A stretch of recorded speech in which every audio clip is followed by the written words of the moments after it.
The silent reputation. The trading station Meridian 9 hung in the darkness between star systems, a massive wheel of metal and light spinning slowly against the cosmic void. Inside its central hub, representatives from 43 different species had gathered for the quarterly Galactic Trade Summit. The air processors worked constantly to balance the atmospheric requirements of so many different life forms, creating an odd mixture of scents and temperatures that varied from section to section. Ambassador Marcus Chen stood near the viewport in the human delegation quarters, watching ships arrive and depart from the station's docking arms. His reflection in the transparent aluminum showed a man in his late 50s, with gray threading through his dark hair and lines around his eyes that spoke of too many late nights reviewing diplomatic files. Behind him, his assistant Jennifer Park was organizing data tablets for the afternoon session. The Velcran delegation just increased their numbers, Jennifer said without looking up. They brought 3 military advisors this time instead of 1. Marcus turned away from the window. The Velcrans were a problem that had been growing for months. Their species stood nearly 3 meters tall, with thick gray hide covering muscular frames. They came from a high-gravity world that made them naturally stronger than most spacefaring races. More importantly, they had recently unified several systems under their banner, and were now pushing into territories they considered unclaimed. "Has there been any response to our territorial filing?" Marcus asked. Jennifer shook her head. The council acknowledged receipt but took no action. The Velcrans are claiming that human presence in the Kepler sector is too sparse to constitute legitimate territorial claims. Marcus felt a familiar frustration building. Humanity had been exploring and colonizing space for only 200 years. A blink of an eye compared to most galactic civilizations. The human sphere of influence was scattered, with colonies separated by vast distances. This made humanity appear weak to species who measured their empires in thousands of settled worlds. "We need to make them understand," Marcus said quietly. "Those colonies have families, children, people who have lived there for generations." The afternoon session began 2 hours later in the Grand Assembly Hall. The circular chamber rose 5 levels, with delegation boxes arranged in tiers around a central speaking floor. Marcus took his position at the human delegation box on the 3rd tier, flanked by Jennifer and 2 other diplomatic staff members. Below, the Velcran delegation occupied a prime position on the 1st tier, their massive forms barely fitting into seats designed for smaller species. Chancellor Drovic of the Velcran hegemony took the central floor when the session opened. His hide bore the deep scarring that his people considered marks of honor, earned through combat and conquest. When he spoke, his voice rumbled through the chamber's translation system. "The hegemony wishes to formalize our claim to the Kepler sector," Drovic announced. "We have surveyed 17 systems in this region and found them suitable for colonization. We request council recognition of Velcran territorial rights." Marcus was on his feet immediately. "Point of order, Chancellor. The Kepler sector contains 9 human colonies with a combined population of over 2 million people. These settlements have existed for 30 to 50 years. Drovic turned to face the human delegation, his small eyes narrowing. "We are aware of the human presence, Ambassador Chen. However, your species occupies less than 1% of available planetary surface in the sector. By council law, such minimal presence does not constitute legitimate territorial control." Murmurs rippled through the chamber. The law Drovic cited was ancient, created when the council first formed to prevent species from claiming entire regions based on a single outpost. But applying it to established human colonies was a deliberate provocation. Council law also recognizes the sovereignty of established civilian populations, Marcus countered. "We are not talking about research stations or military outposts. These are communities with schools, farms, and families. Then perhaps humanity should have been more ambitious in its colonization efforts," Drovic replied. His tone carried barely concealed contempt. "The hegemony will not be held back by the inefficiency of younger species." Marcus felt his jaw tighten but kept his voice level. "The Terran Federation formally objects to any Velcran claims in the Kepler sector. We request a 60-day mediation period to resolve this dispute peacefully." The council arbiter, an ancient being from the Kular species whose kind had been spacefaring for over 10,000 years, raised one crystalline appendage. "The human request for mediation is noted, Chancellor Drovic. Will the hegemony agree to a suspension of colonization efforts during this period? Drovik was silent for a long moment before responding. The hegemony will take the human request under advisement. It was not an agreement, and everyone in the chamber knew it. 3 weeks later, Marcus received the emergency transmission while attending a cultural exchange event on the station's recreation level. He excused himself from a conversation with the Ashani delegation and moved to a private communication booth. Jennifer's face appeared on the screen and he could see immediately that something terrible had happened. "It's Prometheus 12, Jennifer said. Her voice was tight with controlled emotion. The Velkrans attacked 6 hours ago. The colony's defensive satellites were destroyed in the first strike. Ground forces are landing now." Prometheus 12 was one of the largest human colonies in the Kepler sector, home to nearly 300,000 people. The settlement sprawled across a temperate continent with agricultural zones, mining operations, and 3 major cities. Marcus had visited twice during his tenure as ambassador. He remembered children playing in parks and farmers proud of crops grown in alien soil. "What's the military response?" Marcus asked, though he already knew the answer would be inadequate. The nearest human naval assets were 4 days away at maximum acceleration. "The Terran Third Fleet has been dispatched," Jennifer confirmed, "but they won't arrive in time to prevent the occupation. Prometheus 12's governor is trying to organize civilian resistance, but they're armed with mining equipment against military weapons." Marcus closed his eyes briefly. This was exactly what he had warned the Council would happen. The Velkrans had tested humanity's response time and found it wanting. Now they would secure Prometheus 12 and present the occupation as a fait accompli. "Prepare an emergency petition to the Council," Marcus said. "This is an act of war against a civilian population. If the hegemony won't respond to diplomacy, they need to understand there will be consequences." The words felt hollow even as he spoke them. What consequences could humanity enforce? The Terran Federation had a respectable naval force, but nothing compared to the established military powers of the galaxy. The Velkran hegemony alone possessed 5 times as many warships. What happened over the next 72 hours would fundamentally change the galaxy's understanding of humanity. The Velkran occupation force that landed on Prometheus 12 consisted of 30,000 shock troops supported by armored vehicles and air superiority fighters. They expected to face desperate resistance from armed colonists and possibly a few security forces. Instead, they found empty cities. The human colonists had retreated into the extensive mining tunnel networks that ran beneath the colony's primary settlements. Governor Maria Santos had ordered the evacuation the moment sensors detected the Velkran fleet entering the system. 300,000 people had vanished underground in less than 4 hours, taking with them supplies, equipment, and every piece of valuable data they could carry. The Velkran ground commander, General Thrak, was initially pleased by this development. His forces occupied the surface infrastructure without any casualties.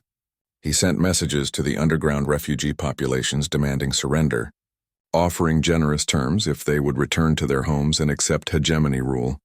The humans refused. Then the Terran Third Fleet arrived. Admiral James Morrison commanded 21 vessels, a mixed force of destroyers, frigates, and 2 heavy cruisers. Against the 58 ships of the Velkran occupation fleet, it should have been a slaughter. The Velkran commander, Admiral Court, actually felt something resembling pity as the human ships approached. He sent a final offer of surrender, genuinely hoping to avoid unnecessary death. Admiral Morrison's response was simple and direct. "You attacked our people. Now face the consequences." The battle lasted 9 hours.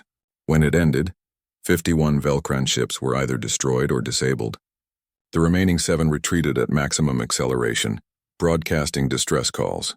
Of the human force, 3 destroyers had been lost and 5 other vessels required extensive repairs. But the Third Fleet held the field. What shocked the galaxy was not just the victory itself, but how it had been achieved. Recordings of the battle showed human ships fighting with a savage intensity that seemed to defy tactical logic. Damaged vessels would accelerate toward enemy ships rather than retreat to safety. Crews continued fighting even when their life support systems were failing. Ships that should have surrendered instead rammed larger enemy vessels, turning themselves into improvised weapons.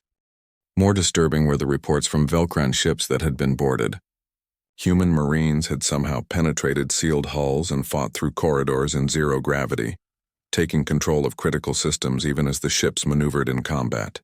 Survivors spoke in hushed tones about human soldiers who seemed to know every weakness in Velcran military technology, who moved through familiar corridors as if they had studied the ship designs for years. The emergency council session convened 4 days after the battle. Marcus stood at the central floor, very aware that every eye in the chamber was fixed on him. The mood had shifted dramatically since the last session. Where before there had been dismissal and contempt, now there was wariness. Chancellor Drovik occupied his delegation box, but the confidence he had displayed before was gone. His scarred hide bore fresh wounds from the battle, as he had been aboard one of the ships engaged by human forces. He survived only because his ship's captain surrendered before the human boarding party reached the command deck. The Velcran hegemony has withdrawn all claims to the Kepler sector, Drovik announced stiffly. We acknowledge the territorial sovereignty of the Terran Federation in this region. The occupation of Prometheus 12 was an error in judgment that the hegemony deeply regrets. There was no apology in his tone, but the submission was clear. The council arbiter acknowledged the statement and turned its ancient gaze toward Marcus. Ambassador Chen, the council must address concerns raised by the recent conflict. The level of military capability demonstrated by human forces was far beyond previous assessments. Many members are troubled by this revelation. Marcus had prepared for this moment. The Terran Federation has no desire to threaten peaceful species. The forces deployed to Prometheus 12 were standard naval units operating under normal defensive protocols. We used only the minimum force necessary to remove an invading army from our territory. Minimum force? This came from Counselor Vesh of the Kryn Collective, a species known for their mathematical precision in military planning. Ambassador, our analysis of the battle indicates your forces achieved a casualty ratio of 7-1 against a numerically superior enemy. Those are not the results of minimum force. Then perhaps, Marcus replied carefully, the hegemony should not have attacked civilian populations. The chamber fell silent. It was a subtle warning, one that every species present understood. If this was what humanity's standard military could accomplish when defending their people, what else were they capable of? The Kular Arbiter's crystalline form seemed to glow brighter as it considered the situation. Ambassador Chen, for the sake of galactic stability, this council requests clarification. Were the forces that engaged the Velcran fleet representative of humanity's maximum military capability? Marcus paused, choosing his words with extreme care. This was the moment that would define humanity's position in galactic politics for generations to come. No, he said simply. The Third Fleet represents our standard naval forces. They operate under conventional rules of engagement and utilize standard military technology. What you witnessed was the performance of regular human military units defending their homes. Then, the Arbiter said slowly, what does humanity consider its maximum military capability? Marcus met the ancient being's gaze steadily. The Terran Federation maintains specialized units for unique situations. They train differently, operate differently, and are deployed under very different circumstances than conventional forces. We call them Special Operations Forces. The murmur that ran through the chamber was like wind through tall grass. Species that had been spacefaring for millennia suddenly realized that they had vastly underestimated humanity. If regular forces could achieve what the Third Fleet had accomplished, what could these special units do? Perhaps, Marcus continued, the galaxy would benefit from a demonstration. Something that would allow the Council to understand the full scope of human capabilities, so that there are no future misunderstandings that might lead to conflict. The Arbiter was silent for a long time before responding. This Council would indeed benefit from such a demonstration. We will prepare an appropriate test. As the session ended and delegates filed out in hushed conversations, Marcus remained at the central floor, looking up at the tiers of alien species. They had wanted to test humanity's resolve. Now they would learn what humanity's best could really accomplish. He just hoped the galaxy was ready for the answer. The demonstration. 3 months had passed since the Battle of Prometheus 12. The Galactic Council had spent that time carefully designing a test that would push human capabilities to their absolute limits. They chose a target that everyone agreed was impossible. Prison planet Drakthar 3. Commander Sarah Reeves stood in the briefing room aboard the stealth transport Whisper, studying the holographic display of the prison planet rotating slowly in the empty air. Around her, 5 other operators sat in relaxed silence, absorbing information from their own data tablets. They wore unmarked gray uniforms without insignia or rank indicators. Nothing about their appearance suggested they were the most elite soldiers humanity had ever produced. Drakthar 3 is a fortress, Sarah said, manipulating the hologram to zoom in on the planet's surface. It's a moon, actually, orbiting a gas giant in the Thalen system. The entire facility was built into volcanic rock formations 3 kilometers beneath the surface. There are only 2 access points, both heavily fortified. Lieutenant Marcus Wright, her second-in-command, raised an eyebrow. He was a compact man with dark skin and thoughtful eyes that missed nothing.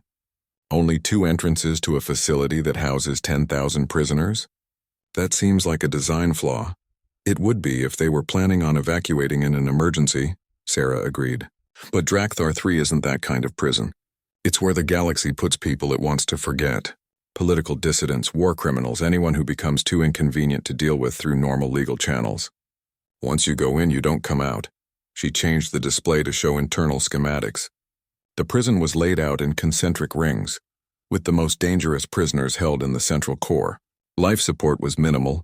Gravity was Earth normal because it was cheapest to maintain, and the walls were composed of duranium alloy thick enough to stop naval bombardment. Our objective is simple, Sarah continued. Extract 3 specific prisoners from different security levels and bring them out alive. Time limit is 48 hours from when we're detected. The Council wants to see if we can actually pull off a rescue from the most secure facility in this sector. Sergeant Yuki Tanaka, their systems specialist, leaned forward. Her fingers moved across her tablet, calling up sensor data. The surveillance network is comprehensive.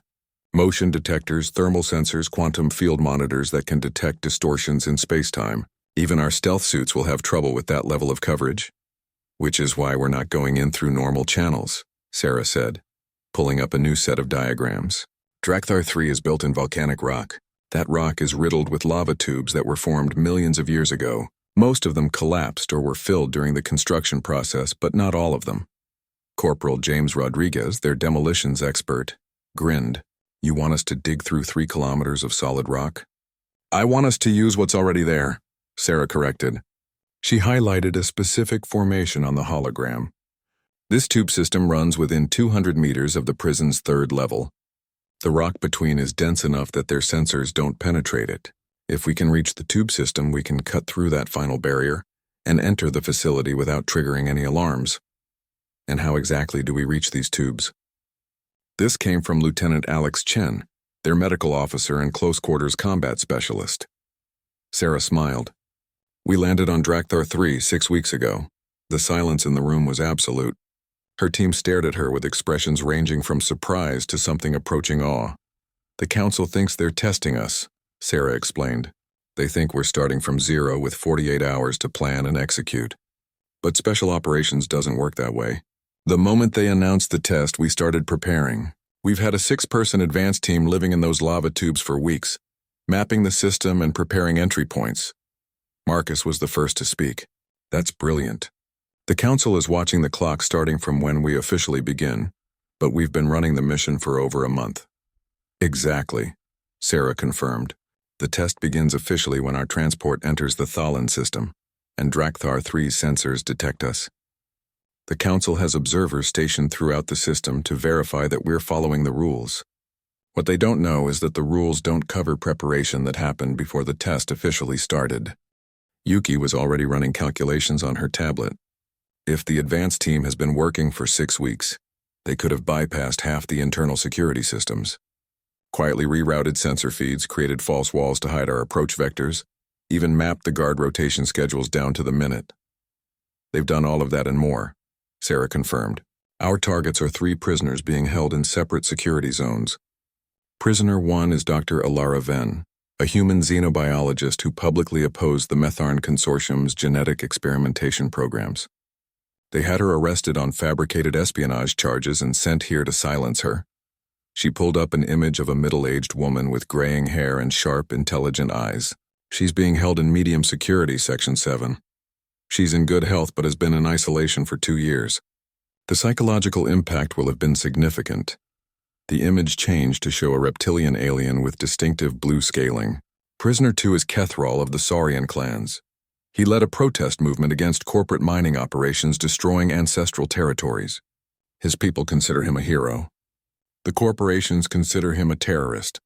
He's in maximum security, Section 3.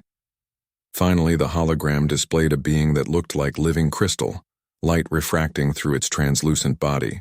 Prisoner 3 is Scholar Chiara of the Luminar Collective. Her people exist as energy patterns housed in crystalline matrices. She was arrested for accessing classified files proving that the Council knew about and ignored several instances of genocide against smaller species. She's in ultra-maximum security, Section 1. That's quite a collection of politically inconvenient people, Marcus observed. I assume the Council chose them specifically because they're sensitive cases? Make it harder for us psychologically. Possibly, Sarah agreed. Or they might have thought that targeting high-profile prisoners would make the security even tighter than normal. Either way, these are the targets. Our mission is to extract all three and deliver them safely to an independent medical facility where they can receive treatment and, if they choose, tell their stories. Lieutenant Alex Chen set down his tablet. What's the opposition going to be like once we're inside? The guard force consists of 800 personnel from the Thraxian species. They're professional, well-trained and equipped with military-grade weapons. The facility is designed so that any prison break would have to fight through multiple checkpoints even after reaching the prisoners. During a lockdown, blast doors seal off entire sections and the automated defense systems activate. So we need to get in, reach 3 separate security zones, extract 3 prisoners, and get out without triggering a full lockdown, Corporal Jennifer Hayes summarized. She was their close protection specialist, responsible for keeping the targets alive once they were recovered. That's going to require perfect timing, which is why we've been practicing, Sarah said. She pulled up a new display showing a full-scale mock-up of Drakthar 3's interior. For the past month, while the advanced team was preparing the actual site, we've been training in a recreation of the prison built from their survey data. Every corridor, every checkpoint, every security door has been replicated. We've run this mission 57 times in simulation. She looked around at her team. We don't have 48 hours to complete this mission. We have exactly 11 hours and 43 minutes. That's the window between guard shift changes when Section 1 security will be at its weakest point. If we're not in and out during that window, the mission difficulty increases exponentially. The team absorbed this information in silence. 11 hours to infiltrate the most secure prison in the sector, extract 3 high-value targets from different security zones, and escape without detection. It was the kind of mission that would be impossible for conventional forces. For this team, it was simply another day's work. When do we begin? Yuki asked. Sarah checked her chronometer. Our transport enters the Thalan system in 6 hours. The Council observers will detect us and the clock will start.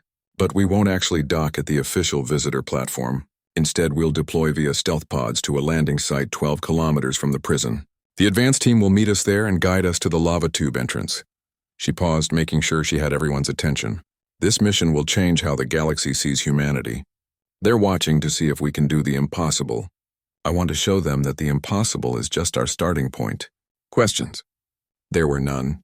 This was a team that had trained together for years, that trusted each other with their lives every time they went into action. They didn't need inspirational speeches or detailed explanations.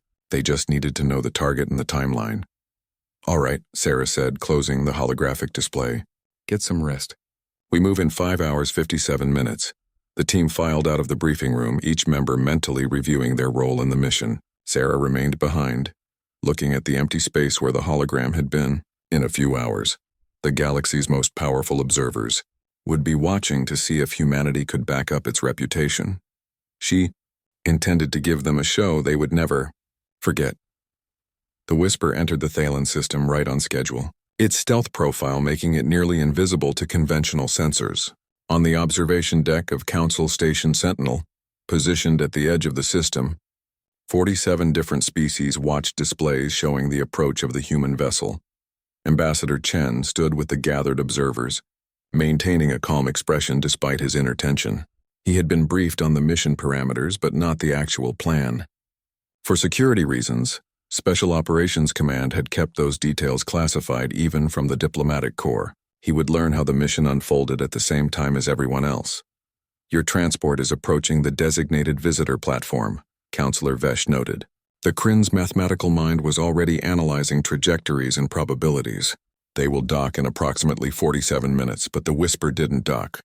Instead, it passed the visitor platform at high speed, decelerating rapidly as it approached Drakthar 3 itself. Then, so quickly that sensors barely registered it, 6 small objects separated from the transport and fell toward the moon's surface. What are they doing? Chancellor Drovik demanded. The Velkryn was still present, though he had been notably more subdued since the incident at Prometheus 12. The test parameters specified they would dock at the official platform and proceed through established security protocols. Marcus Chen shook his head. The test parameters specified they had 48 hours to complete the extraction once they entered the system. They never agreed to use the official approach. The stealth pods were invisible to the tracking systems, but the Council observers could see Drakthar 3's security forces responding. Alarms blared through the prison facility. Guard forces moved to defensive positions. The automated weapon systems came online. The fortress was sealing itself against intrusion. Your people have been detected, the Kueller Arbiter observed. The prison is now in full lockdown. This will make the mission significantly more difficult. Perhaps, Marcus agreed, but something in his tone suggested he wasn't worried. On the moon's surface, 6 figures emerged from stealth pods that had buried themselves in volcanic rock 12 kilometers from the prison complex. Commander Sarah Reeves checked her team's status on her suit's heads-up display. Everyone was green. They had survived the orbital drop without any problems. Advanced team, this is Shadow Leader, Sarah transmitted on the encrypted channel. We're on the ground. What's your status? The response came from Lieutenant Kayla Brooks, who had been living in the lava tubes for the past 6 weeks. Shadow Leader, welcome to Drakthar 3. We have a clear path to the insertion point. The prison just went into lockdown exactly as planned. Follow my beacon.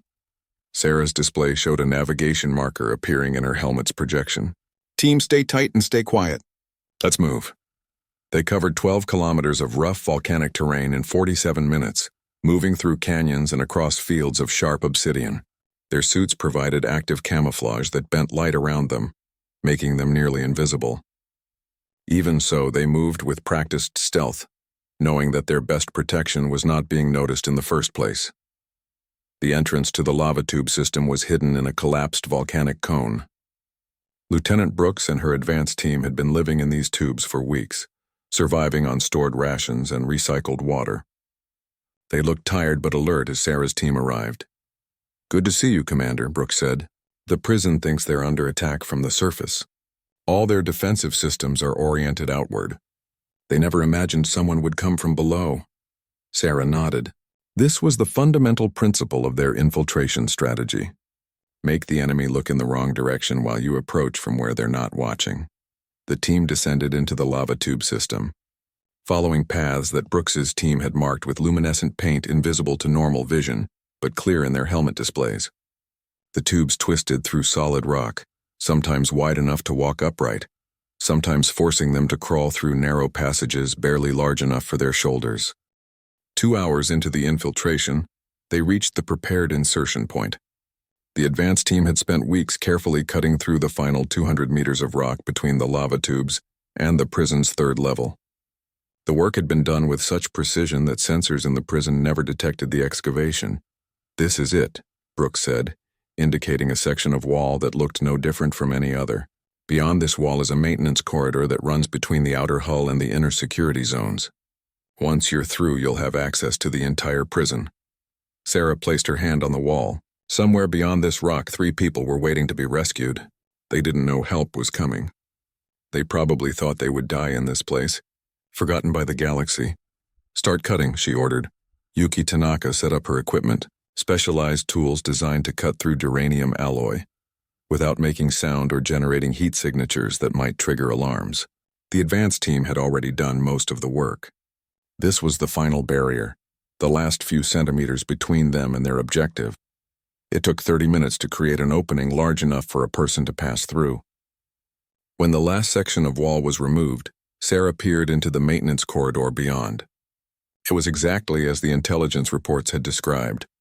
A narrow passage lit by dim emergency lighting with pipes and conduits running along the ceiling. We're in, she transmitted. Mission clock is at T+3 hours. We're right on schedule. In the observation deck at Council Station Sentinel, the assembled species watched in confusion. All their sensors showed that Drakthar 3 was sealed tight. The human transport was being tracked by automated defenses. Surface patrols were searching for the infiltration team. Everything appeared to be going according to standard security protocols. Yet Ambassador Chen looked remarkably unconcerned. Your people have been on the ground for over 3 hours, Councillor Vesh noted. They have not approached the prison. Perhaps they have encountered difficulties? Marcus smiled slightly. Perhaps you should ask the prison administrators if they've noticed anything unusual. On Drakthar 3, Commander Wrath of the Thraxian Guard Force was running through status reports with growing frustration. Every sensor is showing green. Every checkpoint reports normal status. There is no sign of infiltration anywhere in the facility. Yet the human transport is still in the system. Where are they? His assistant, Lieutenant Krell, was equally puzzled. Sir, we've checked every approach vector. The surface is clear. Orbital space is monitored. Underground seismic sensors show no tunneling activity. If the humans are trying to infiltrate, they're doing it by teleportation. Wrath made a decisive gesture. Double the guard rotation on the target prisoners.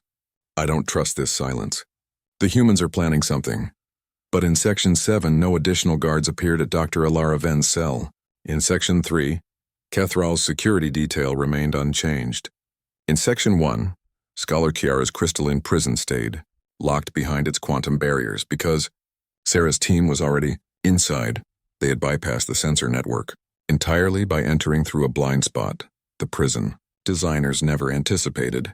The maintenance corridors between the outer hull and inner security zones were designed for emergency repairs, not for regular patrol.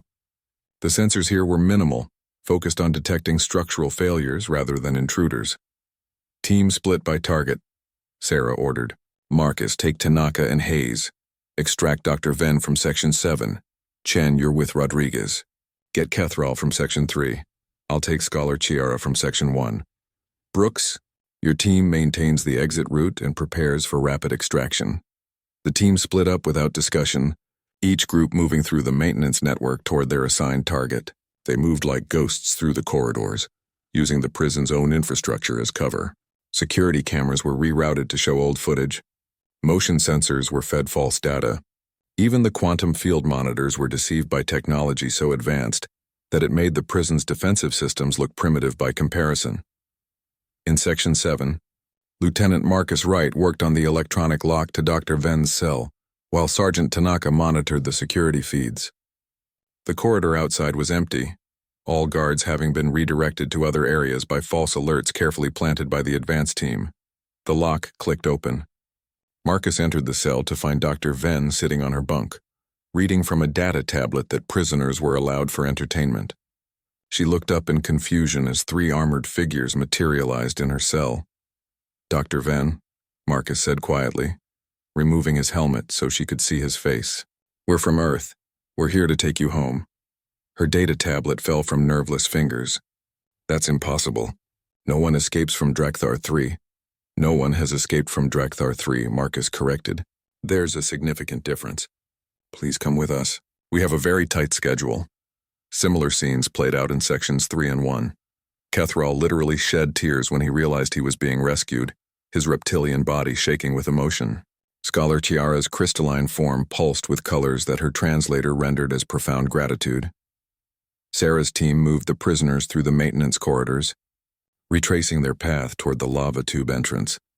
The entire extraction had taken 4 hours from initial insertion to having all 3 targets secured.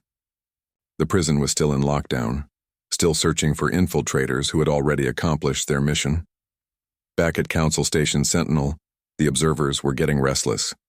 Ambassador Chen, Councillor Vesh said with clear skepticism, it has been 7 hours since your team entered the Thalan system.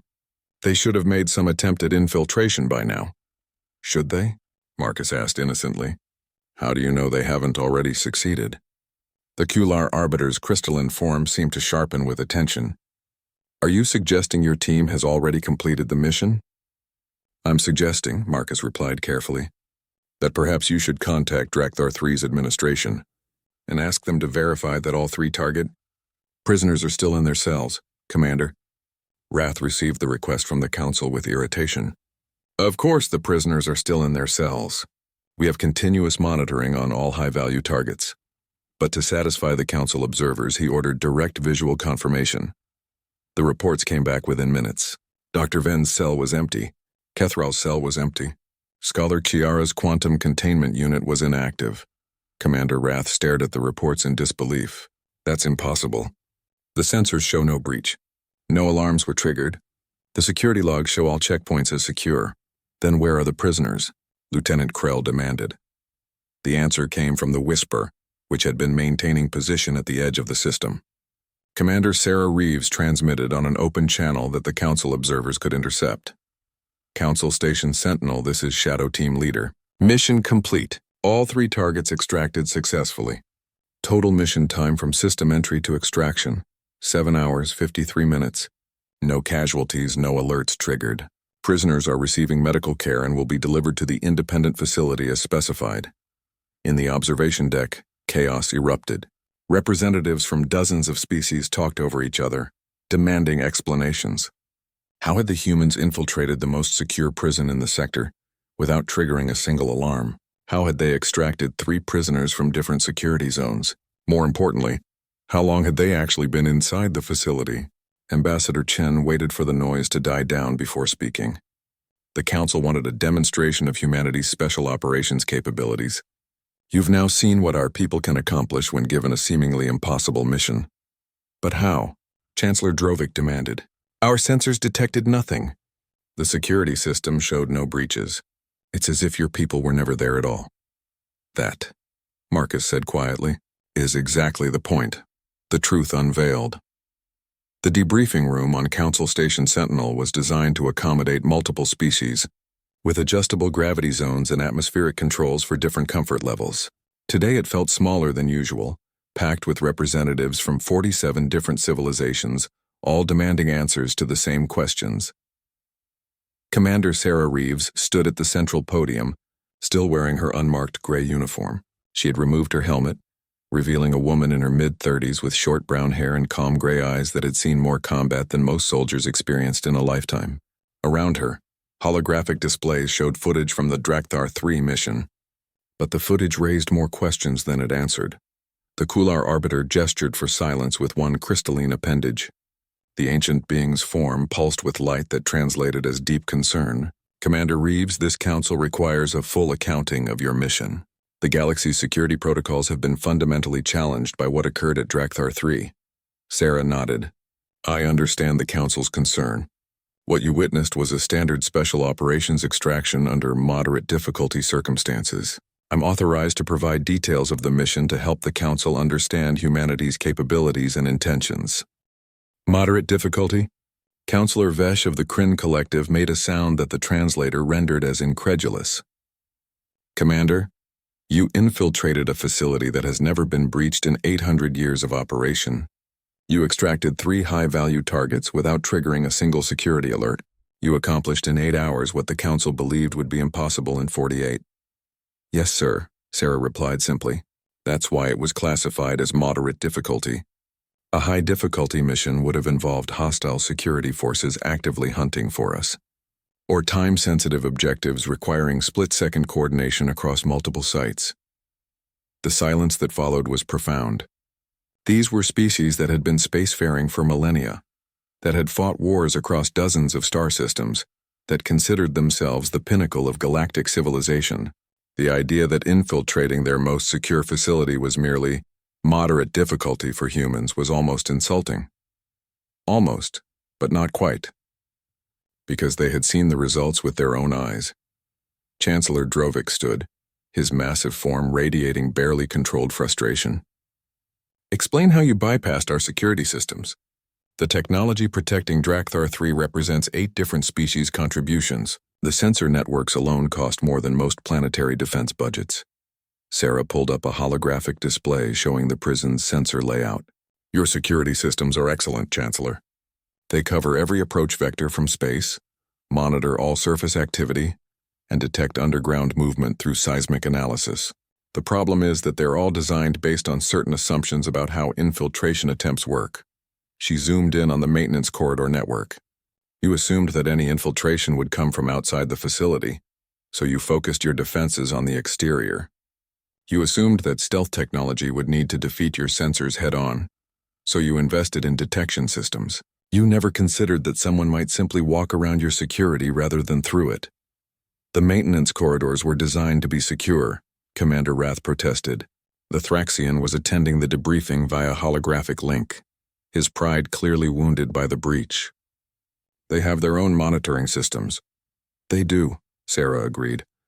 But those systems are designed to detect structural failures, not infiltrators. And more importantly, you never imagined that someone could be inside your facility for 6 weeks before the mission officially began. That statement caused another wave of agitated conversation through the chamber. Ambassador Chen, sitting with the human delegation, watched Sarah with a mixture of pride and concern. She was revealing more operational details than he had expected. The Kular Arbiter raised an appendage for silence. You are saying that your team was inside Drakthar 3 for 6 weeks before this council even announced the test? No, sir, Sarah corrected. My insertion team was inside. They were preparing the operational environment, mapping security systems, and creating routes that would allow the extraction team to move without detection. By the time my team arrived, the hard work was already done. We simply executed the final phase of a plan that had been developing for weeks. Scholar Triana of the Matharan Consortium, a species known for their academic approach to military theory, leaned forward with interest. This is fascinating, Commander. You treat the preparation phase as part of the mission itself, not as separate intelligence gathering. That's correct, Sarah confirmed. In special operations, the mission begins the moment we receive the objective, not when we physically engage the target. Intelligence gathering, environmental preparation, relationship building with potential local assets. All of that is mission work. By the time we actually move into action, we've already solved most of the problems. She changed the display to show a timeline. For the Drakthar 3 mission, we actually began planning 10 weeks before execution. Week 1 was spent analyzing the facility's design and security protocols. Week 2 was devoted to selecting and training the advance team. Weeks 3 through 8, the advance team was on site living in the lava tubes and preparing our entry route. Weeks 9 and 10 were spent training the extraction team on full-scale mock-ups of the facility. The actual insertion and extraction took 8 hours. 10 weeks of preparation for 8 hours of action, Counselor Vesh mused. The efficiency ratio seems remarkably poor. Sarah smiled slightly. With respect, Counselor, you're measuring the wrong metrics. The success ratio is what matters. We completed a mission the Council considered impossible, with 0 casualties, 0 detection, and 0 long-term consequences to the facility's security. From a cost-benefit perspective, 10 weeks of preparation for perfect execution is extremely efficient. Lieutenant Marcus Wright, who had accompanied Sarah to the debriefing, stood to address the Council. If I may add some context, Counselor, Special Operations Forces don't measure success by speed or resource efficiency. We measure success by outcome achievement and minimize collateral impact. Would you rather have us attempt the mission with less preparation and potentially trigger a station-wide lockdown that could have resulted in prisoner casualties? The question was rhetorical, but it made the Council members uncomfortable. They had designed the test to push human limits, possibly even to see humanity fail. Instead, the humans had treated it as a routine training exercise. Ambassador Yara from the Ashaki Crystalline Federation made a sound like wind chimes in distress. Commander Reeves, I must ask a question that troubles many of us. If your teams can infiltrate the galaxy's most secure facilities without detection, what prevents you from using these capabilities for aggressive purposes? It was the question everyone had been thinking, but few had dared to voice. Sarah had been expecting it. A fair concern, Ambassador, she replied. Let me address it directly. Human Special Operations Forces operate under strict legal and ethical guidelines. Every mission requires approval from civilian leadership. Every operation must serve a legitimate defensive or humanitarian purpose. We are not assassins or saboteurs, though we could perform those roles if ordered. We are problem solvers who happen to specialize in very difficult problems. She pulled up a new display, this one showing a star map of human territory and surrounding regions. Dozens of locations were marked with subtle indicators. This map shows special operations missions that have been conducted over the past 5 years. Most of these missions the Council has no knowledge of, Because they were successful. The assembled species stared at the map with growing alarm. There were markers in nearly every sector, including deep within territories belonging to species represented in this room. What were these missions? Chancellor Drovik demanded, his voice tight with anger. Were you spying on sovereign territories? Some were intelligence gathering, Sarah admitted. But most were protective operations. For example, this marker in your territory, Chancellor, represents a mission where we prevented an assassination attempt against one of your regional governors. The assassins were hired by a corporate entity that wanted to destabilize your border regions. We neutralized the threat without revealing our presence. Your governor lived, never knowing how close he came to death. She pointed to another marker. This one in Metherin space was a hostage rescue. A group of human scientists were being held by an extremist faction, demanding political concessions. We extracted them along with 7 Metherin civilians who were also being held. The extremist's base was destroyed in what local authorities believed was an accidental explosion. One by one, Sarah explained the markers. Some missions were simple reconnaissance. Others were complex operations that prevented conflicts before they could start. A few involved stopping terrorist attacks or criminal enterprises that threatened both human and alien populations. The common thread, Sarah said, is that all these missions serve to maintain stability and prevent harm. We don't conduct offensive operations against peaceful species. We don't interfere in internal politics unless civilian lives are at immediate risk. And we never ever use our capabilities for conquest or intimidation. Scholar Triana was studying the map with academic fascination. This is remarkable, Commander. You are describing a philosophy of military power that I have never encountered before. Most species use special operations forces for tactical advantage or strategic strikes. You seem to use them primarily for crisis prevention. That's exactly right, Sarah confirmed. The best mission is one where nothing appears to happen. If we can solve a problem before it becomes a crisis, that's better than waiting for the crisis and then responding with conventional military force. The Kular Arbiter's form pulsed with thoughtful light. You are describing what ancient human philosophy called winning without fighting. The idea that the supreme art of war is to subdue the enemy without battle. Sarah nodded. Sun Tzu's Art of War. It's required reading for every special operations officer. The principle is simple. If you can achieve your objective without violence, that's always preferable to combat. Violence is the last resort, not the first option. But you are clearly capable of violence, General Thane of the Moranian Empire pointed out. His species was known for their warrior culture. The Battle of Prometheus 12 demonstrated that human forces can inflict devastating casualties when necessary. She paused, her expression becoming more serious. But you should understand something important. The forces that fought at Prometheus 12 were regular Navy. They operated under conventional military protocols with standard weapons and tactics. Special operations forces operate very differently. How differently? Counselor Vesh asked. Sarah was quiet for a moment, choosing her words carefully. If the Velcran hegemony had pressed their attack on Prometheus 12 after the naval battle, if they had sent ground forces to occupy the colony, despite losing their fleet, special operations forces would have been deployed. The Velcran military leadership would have started dying in their sleep. Supply convoys would have disappeared. Communication networks would have failed at critical moments. Within 2 weeks, the hegemony would have been crippled by what appeared to be an incredible run of accidents and bad luck. The chamber was absolutely silent. And you would never have known we were there, Sarah continued softly. There would have been no evidence of human involvement. The hegemony would have withdrawn from Kepler sector, believing they had encountered impossible logistical problems. That's how special operations handles threats that can't be resolved through conventional military action. Chancellor Drovik's gray hide had paled significantly. You are describing assassination and sabotage. I'm describing problem resolution through non-conventional means, Sarah corrected. If a government leader is planning to commit genocide and removing that leader prevents the genocide, is that assassination or crisis prevention? If destroying a weapon shipment prevents a war, is that sabotage or peacekeeping? The line between those concepts seems uncomfortably thin, Scholar Triana observed. It is thin, Sarah agreed, which is why special operations forces operate under strict oversight. Every mission is reviewed by civilian leadership. Every action is justified through legal frameworks. We don't get to decide policy. We simply execute the missions we're assigned, using methods that achieve objectives with minimal overall harm. Ambassador Chen stood to address the council. I think what Commander Reeves is trying to explain is that humanity views special operations as a surgical tool, not a bludgeon. We prefer diplomacy. We prefer peaceful resolution. But when peaceful methods fail and lives are at risk, we have options that other species might not possess. Options that apparently include infiltrating any facility in the galaxy, Counselor Vesh said dryly.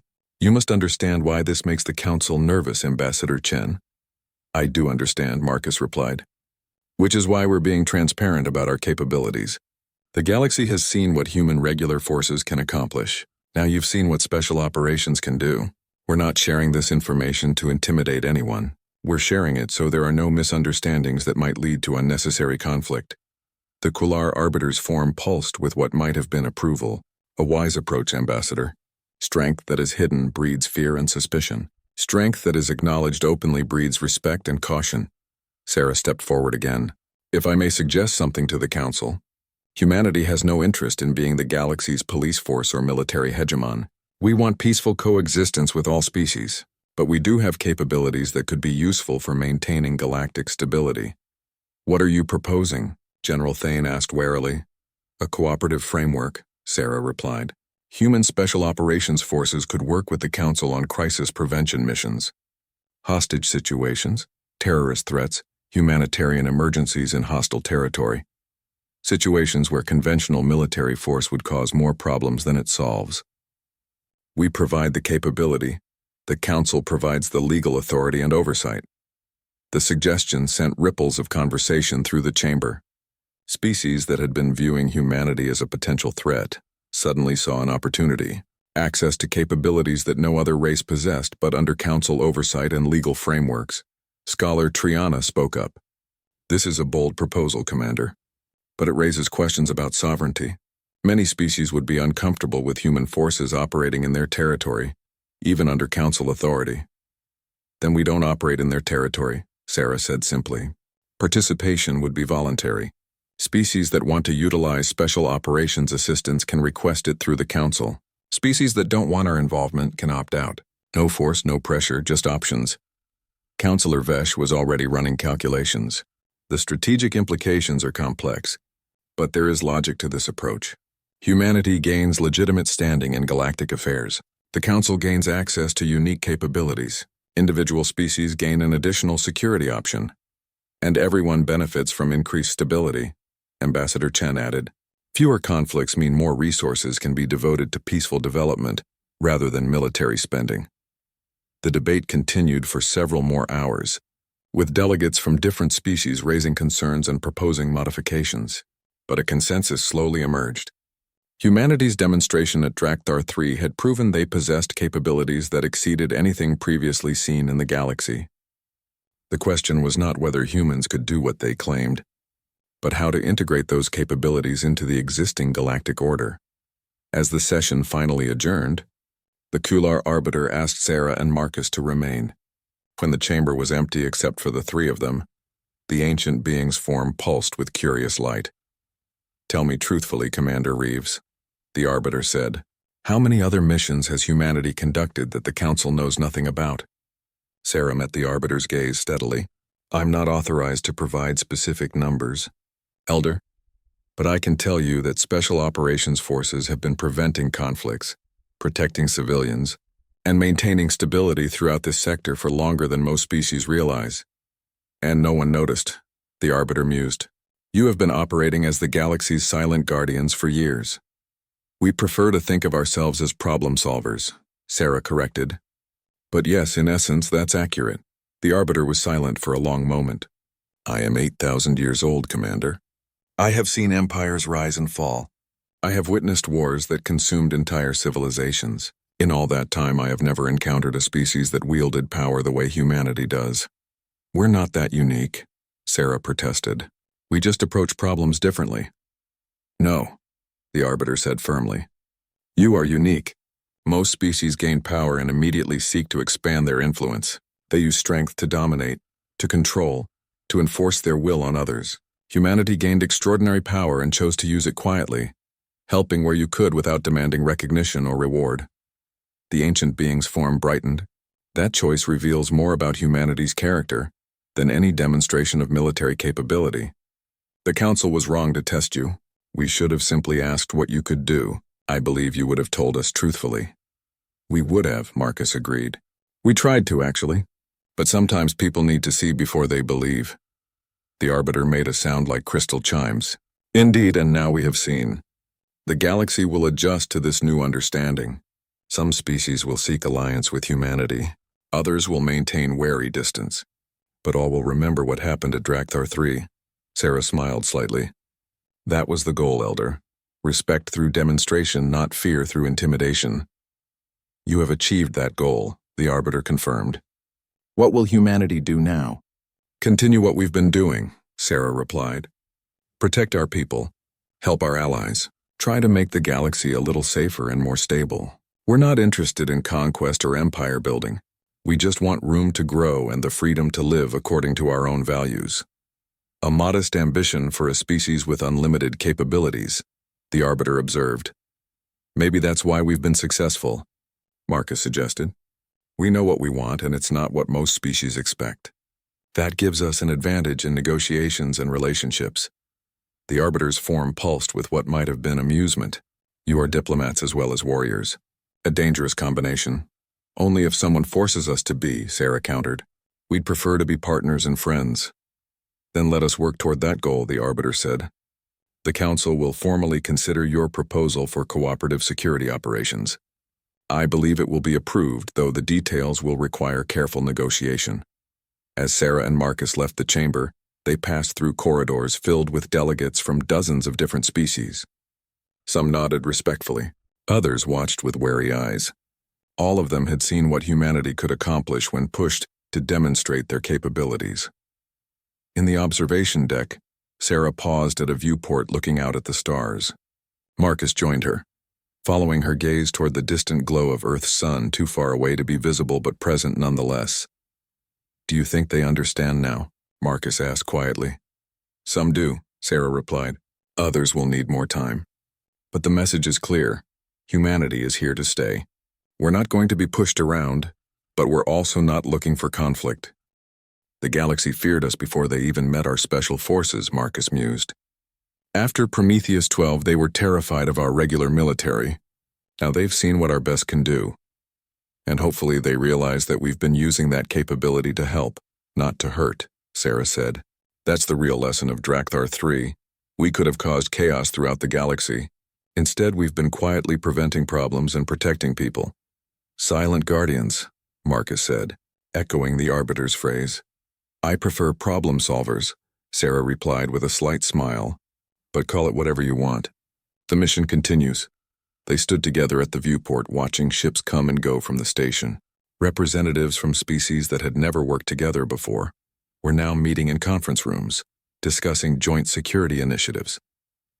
The rescue of 3 political prisoners from an impossible prison had somehow become the foundation for a new era of galactic cooperation. Sometimes, Sarah reflected, the best missions were the ones that accomplished more than their stated objectives. They had come here to demonstrate humanity's capabilities. They had left having created opportunities for peace. That was the real power of special operations. Not the ability to infiltrate and extract, but the wisdom to know when force should be used and when other methods would serve better. The galaxy was learning that humanity understood this balance in a way most species had never considered. As they returned to the Whisper for the journey back to Earth, Sarah thought about the hundreds of operators currently deployed throughout the galaxy. Teams living in the shadows preventing conflicts before they started. Protecting civilians from threats they would never know about. Maintaining stability through actions that would never be acknowledged. The galaxy had seen one demonstration.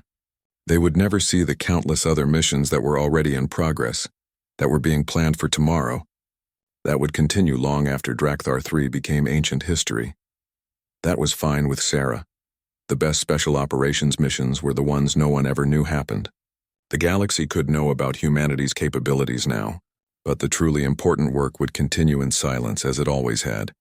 The stars stretched endlessly in all directions, full of threats and opportunities, challenges and possibilities.